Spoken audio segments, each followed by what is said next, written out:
गोविंद जो आप कक्षा 10 में और 2023 में सामाजिक विज्ञान का पेपर दोगे, तो ये वीडियो आप लोगों के लिए बहुत ही खास है।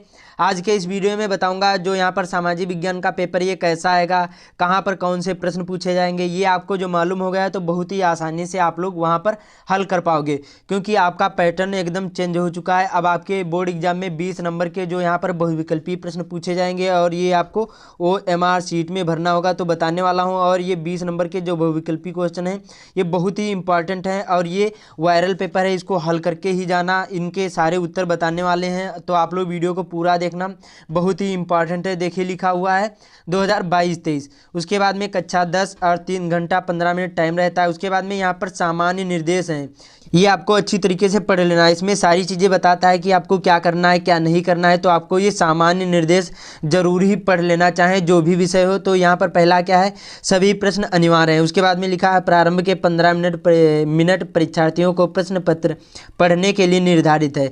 उसके बाद में यह प्रश्न पत्र 2 खंड आ एवं खंड बा में विभाजित है। उसके बाद में खंड आ में 20 अंक के बहुविकल्पीय प्रश्न है, जिनका उत्तर OMR शीट में आपको देना होगा।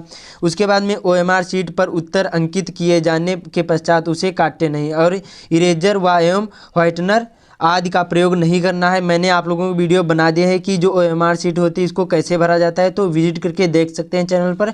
उसके बाद में जो यहाँ पर खंड बा होगा, ये 50 अंकों के वर्णनात्मक प्रश्न होंगे, ये आपको कॉपी में लिखना होगा और मानचित्र संबंधी भी होगा। अभी आप लोगों को बताऊँगा जो मानचित्र कैसे भरा जाता है, बड़ी आसानी से आप लोग भर पाओगे और 10 नंबर बिल्कुल पक्का हो जाएंगे।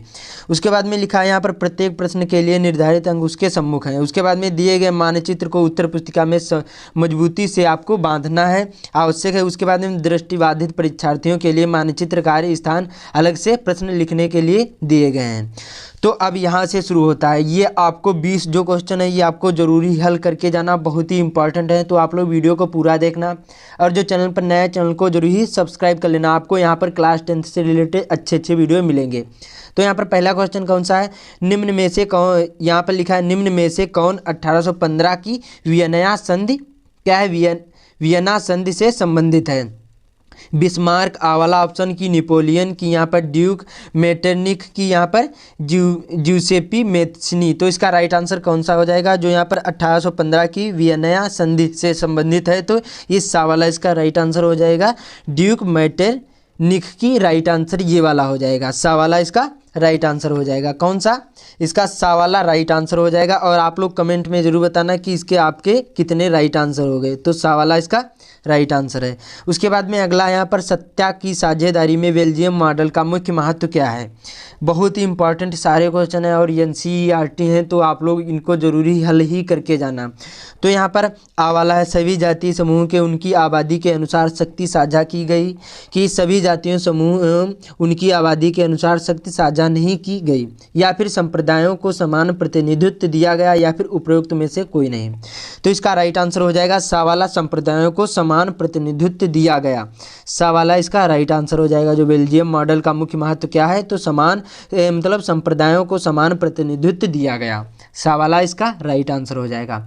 तो आप लोग ये सारे क्वेश्चन जरूर ही तैयार करके जानना, तो आपके ये 20 नंबर बिल्कुल पक्का हो जाएंगे। ये बहुत ही इंपॉर्टेंट सारे क्वेश्चन है, पता नहीं आपके ही बोर्ड एग्जाम में आ जाएं, क्योंकि आपके बोर्ड एग्जाम में 7 सेट होते हैं, तो कम से कम 4 सेट में ये क्वेश्चन तो पूछे जाएंगे। तो आप लोग वीडियो को पूरा देखना जरूरी अच्छी तरीके से। तो यहाँ पर अगला है, क्या लिखा है, 1928 से 1934 के बीच भारत में गेहूं की कीमत 50% तक क्यों गिर गई। ये भी बहुत ही इंपॉर्टेंट है, बाढ़ के कारण, सूखे के कारण, की महाबंदी के कारण, की उपरोक्त में से कोई नहीं। तो यहाँ पर 1928 से 1934 के बीच जो भारत में गेहूं की कीमत 50% तक क्यों गिर गई थी, तो महाबंदी के कारण गिर गई थी, सा वाला इसका राइट आंसर हो जाएगा। तीसरे का कौन सा, सा वाला इसका राइट आंसर हो जाएगा। और आप लोग कमेंट में जरूर बताना कि आपके कितने राइट आंसर हो रहे हैं। उसके बाद में यहाँ पर अगला है, ब्रिटेन वुड्स नामक संस्था निम्नलिखित में से कौन सा कहाँ स्थित है। जो यहाँ पर लिखा है ब्रिटेन वुड्स नामक संस्था निम्नलिखित में से कहाँ पर स्थित था, अमेरिका में, कि यूरोप में, कि अफ्रीका में, कि इनमें से कोई नहीं। तो इसका राइट आंसर यहाँ पर हो जाएगा, ये भी बहुत ही इंपॉर्टेंट है। तो चौथे का राइट आंसर हो जाएगा बा वाला, यूरोप में कहाँ है। जो ब्रिटेन वुड्स नामक संस्था निम्नलिखित में से कहाँ स्थित था, तो यूरोप में था, बा वाला इसका राइट आंसर हो जाएगा। उसके बाद में यहाँ पर अगला है, निम्नलिखित में से कौन सा लक्षण संघीय सरकार से संबंधित नहीं है। आपको नहीं बता रहा है, ये नहीं कि यहाँ पर है नहीं पूछ रहा, नहीं बता रहा है। तो कठोर संविधान की शक्तियों का केंद्रीकरण, की संघ एवं राज्यों के मध्य शक्तियों का विभाजन, की सर्वोच्च न्यायालय। तो नहीं है, तो इसका राइट आंसर सा वाला हो जाएगा। पांचवें का राइट आंसर कौन सा हो जाएगा यहाँ पर, संघ एवं राज्यों के मध्य शक्तियों का विभाजन, सा वाला इसका राइट आंसर हो जाएगा। उसके बाद में यहाँ पर अगला है कि क्या लिखा है, निम्नलिखित में से सामाजिक विभाजन का कारण क्या है। सामाजिक विभाजन का कारण क्या है, धर्म है कि भाषा है कि आबा दोनों है कि उपरोक्त में से कोई नहीं। तो देखो सामाजिक विभाजन का कारण दोनों हैं, धर्म भी है और भाषा भी है। तो इसका राइट आंसर सा वाला हो जाएगा। उसके बाद में यहाँ पर अगला है बहुत ही इंपॉर्टेंट ये भी क्वेश्चन, यदि हम लैंगिक विभाजन की बात करते हैं तो उसका अर्थ होता है समाज में स्त्री और पुरुष की असमान भूमिका, की स्त्री और पुरुष के मध्य जैविक भिन्नता, की बालक और बालिकाओं की संख्या में असमानता, की उपरोक्त में से कोई नहीं। क्या बता रहा है, लैंगिक विभाजन में बात करते हैं तो उसका अर्थ क्या होगा। देखो इस संख्याओं की बात नहीं की गई इसमें, लैंगिक विभाजन तो यहाँ पर समाज में स्त्री और पुरुष की असमानता बताई गई है। जैसे यहाँ पर कि जैसे आप स्कूल में पढ़ रहे हैं, आप और लड़कियां भी, तो उसमें क्या होता है कि जैसे मैं आप लोगों को पढ़ा रहा हूँ लड़कियों के नहीं, तो क्या होता है वो सामाजिक क्या होती है, असमानता बताई गई है। तो यहाँ पर क्या होगा, लैंगिक विभाजन होगा।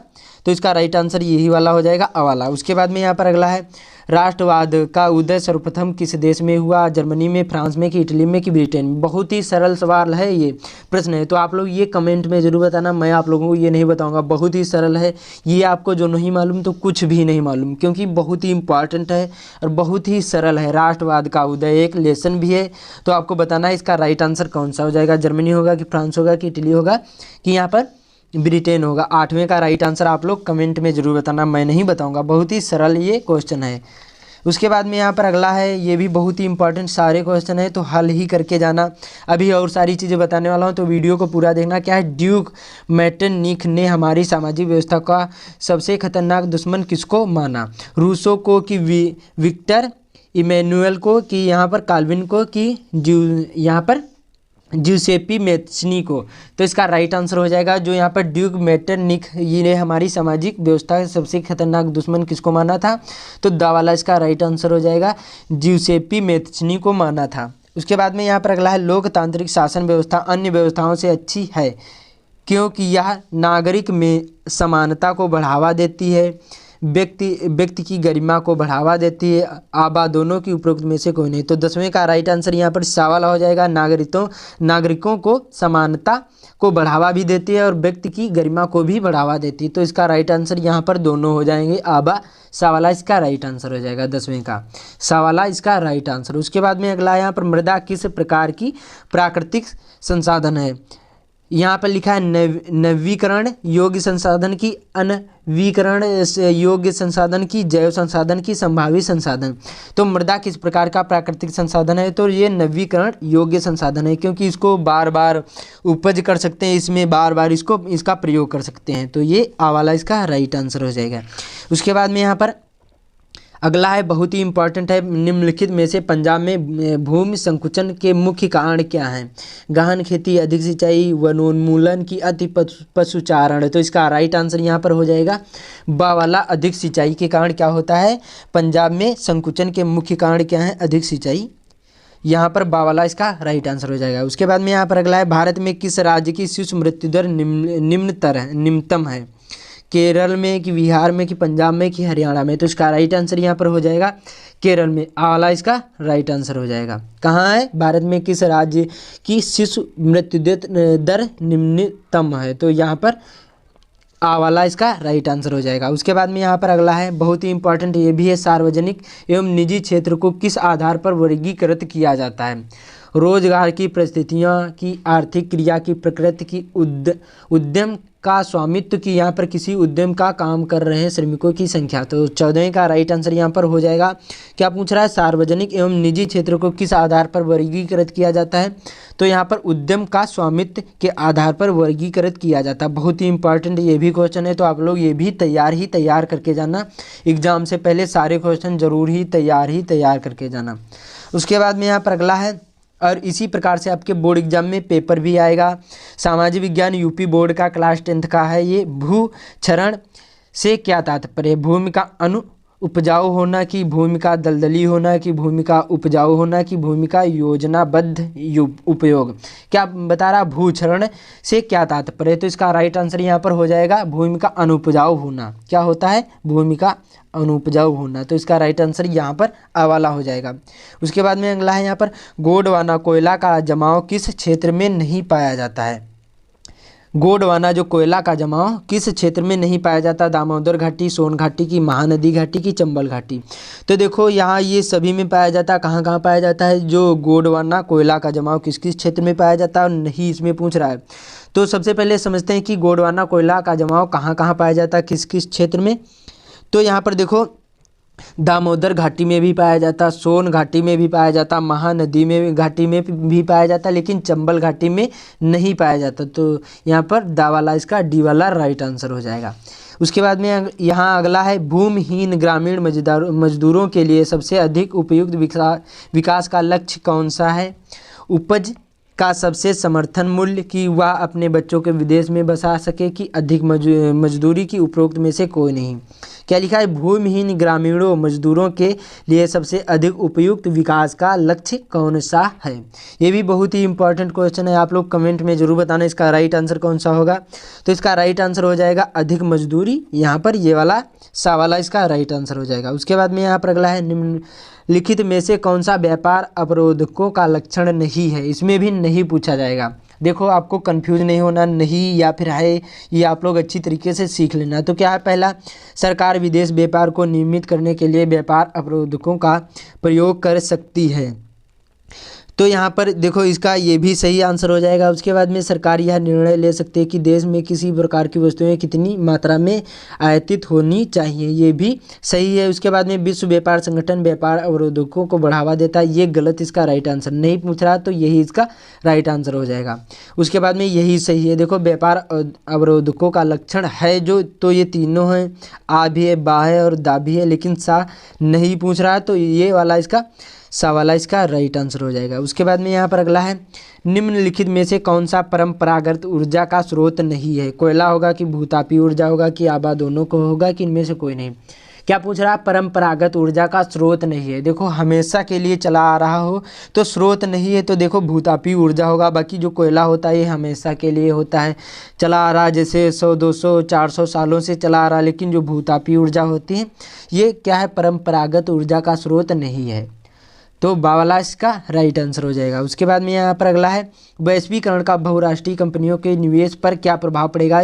ये आप लोग कमेंट में जरूर बताना इसका राइट आंसर कौन सा हो जाएगा। 8वें का बताना और इसका बताना कौन सा राइट आंसर हो जाएगा। 20वें का कमेंट में जरूर बताना। जहाँ आप लोगों ने जो इतनी देर तक वीडियो देखी है तो कमेंट में 20वें का राइट आंसर कौन सा हो जाएगा कमेंट में जरूर बताना। मैं आप लोगों को वहाँ पर पिन कर दूंगा, बिना चीटिंग किए है आप लोग कमेंट में जरूर बताना। जो आप लोग पढ़ाई करते होंगे तो इसका राइट आंसर जरूर ही बता देंगे। उसके बाद में अब चलते हैं यहाँ पर, ये आपके तो OMR शीट में भरना होगा।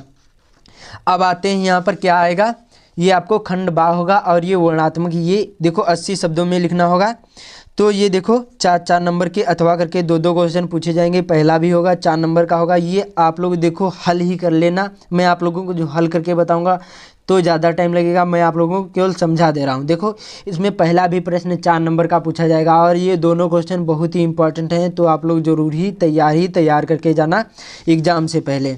उसके बाद में दूसरा भी इसी प्रकार से अथवा करके 2 पूछे जाएंगे, इनमें से आपको एक ही करना है। आप लोग जो कमेंट करोगे तो मैं आप लोगों को बना दूंगा कि जो यहाँ पर वीडियो एक जल्द ही प्रोवाइड कर दूंगा कि सामाजिक विज्ञान की कॉपी कैसे लिखी जाती है, क्योंकि अथवा करके 2 प्रश्न आते हैं। तो इसमें आप लोगों को, क्योंकि एग्जामिनर को समझाना भी होगा कि कैसे लिखा जाता है प्रश्न, तो आप लोग कमेंट करना, मैं आप लोगों को वीडियो प्रोवाइड कर दूंगा। तो ये भी 4 नंबर का पूछा जाएगा। फिर तीसरा भी 4 नंबर का क्वेश्चन पूछा जाएगा, इसमें भी अथवा करके 2 पूछे जाएंगे। चौथा भी इसी प्रकार से 4 नंबर का पूछा जाएगा, अथवा करके 2 क्वेश्चन पूछे जाएंगे। और ये आपको 80 ही शब्द सीमा लिखना, इससे ऊपर नहीं लिखना। इससे ऊपर लिखोगे तो केवल आपका टाइम ही बर्बाद होगा, बाकी कुछ नहीं होगा। उसके बाद में आते हैं यहाँ पर 5वें नंबर से, और ये 150 वर्ड में लिखना होगा, और ये 6 नंबर के क्वेश्चन पूछे जाएंगे। तो यहाँ पर 6 नंबर के पूछे जाएंगे, अथवा करके 2 आएंगे, उसके बाद में फिर अथवा करके 2 आएंगे, फिर अथवा करके 7वां भी ये 6 नंबर के पूछे जाएंगे, अथवा करके 2 आएंगे। इनमें से आपको एक ही करना है। उसके बाद में 8वां भी होगा जाएगा। उसके बाद में अब चलते हैं यहाँ पर 9वें क्वेश्चन की ओर, और ये आपके बोर्ड एग्जाम में मानचित्र कार्य के लिए पूछा जाता है, और ये 10 नंबर का पूछा जाता है। इसमें पहला यहाँ पर 9वां का होगा कि निम्नलिखित स्थानों को भारत के रेखा मानचित्रों में इस पॉइंट चिन्ह द्वारा नाम सहित दर्शाइए। सही नाम व सही अंकन हेतु आपको आधे आधे अंक निर्धारित हैं। उसके बाद में वह स्थान जहाँ जलियांवाला बाग हत्याकांड हुआ, उसके बाद में वह स्थान जहाँ गांधी जी ने नमक बनाना प्रारंभ किया, उसके बाद में वह स्थान जहाँ नील की खेती करने वाले किसानों ने आंदोलन किया, उसके बाद में वह स्थान जहाँ सूती मिल श्रमिकों ने सत्याग्रह किया, उसके बाद में वह स्थान जहाँ दिसंबर 1920 ईस्वी में भारतीय राष्ट्रीय कांग्रेस का अधिवेशन हुआ। तो ये आपको आधे आधे अंक मिलेंगे जो सही नाम और सही अंक करोगे, मतलब आपको एक मानचित्र मिलेगा इंडिया का, उसमें आपको भरना होगा। मैंने वीडियो बना दी है कि इसको कैसे भरा जाता है, तो आप लोग लिंक डिस्क्रिप्शन में है, वहाँ से चेक कर लीजिए। उसके बाद में यहाँ पर लिखा होगा केवल दृष्टिबाधित परीक्षार्थियों के लिए मानचित्र कार्य विकल्प के रूप में लिखा होगा, ये आपको नहीं करना है, ये अंधों के लिए होता है। उसके बाद में यहाँ पर 10वां क्वेश्चन भी पूछा जाएगा। इसी प्रकार से 2 आपको मानचित्र मिलेंगे। उसके बाद में इसमें भी लिखा होगा निर्देश दिए गए मानचित्र में नाम निम्नलिखित को दर्शाइए। आपको क्या करना होगा, पश्चिम बंगाल की एक उद्यान, ये इस चिन्ह द्वारा आपको दर्शाना होगा। इसके लिए भी आपको आधे आधे अंक मिलेंगे। उसके बाद में उसी प्रकार से नर्मदा नदी पर बना बांध, इस चिन्ह द्वारा आपको दर्शाना होगा। मैंने सारी चीज़ें बता दी हैं कि उस वीडियो में कि कैसे मानचित्र भरा जाता है, जिससे आपके 10 नंबर बिल्कुल पक्का हो जाएंगे। तो इसी प्रकार से आपके बोर्ड एग्जाम में वो आता है। देखो ये 9वें का होता है, खा वाला प्रश्न होता है, 9वें का खा वाला होगा, वो का था और ये खा वाला होगा। 10 नंबर का चित्र होता है, ये बहुत ही इंपॉर्टेंट होता है, बहुत ही सरल भी होता है। तो आप लोग इसको ज़रूर ही तैयार करके जाना। तो इसी प्रकार से आपके बोर्ड एग्जाम में पेपर आएगा। इसी प्रकार से 20 नंबर के बहुविकल्पी क्वेश्चन भी आएंगे, इसी प्रकार से प्रश्न भी आएंगे, और इसी प्रकार से आखिरी में ये मानचित्र कार्य भी आएगा। तो इस वीडियो को ज़्यादा से ज़्यादा शेयर कर देना अपने दोस्तों के साथ, और जो चैनल पर नया है चैनल को जरूर ही सब्सक्राइब कर लेना। आपको यहाँ पर क्लास 10th से रिलेटेड अच्छे वीडियो मिलेंगे। जय हिंद, मिलते हैं अगले वीडियो में।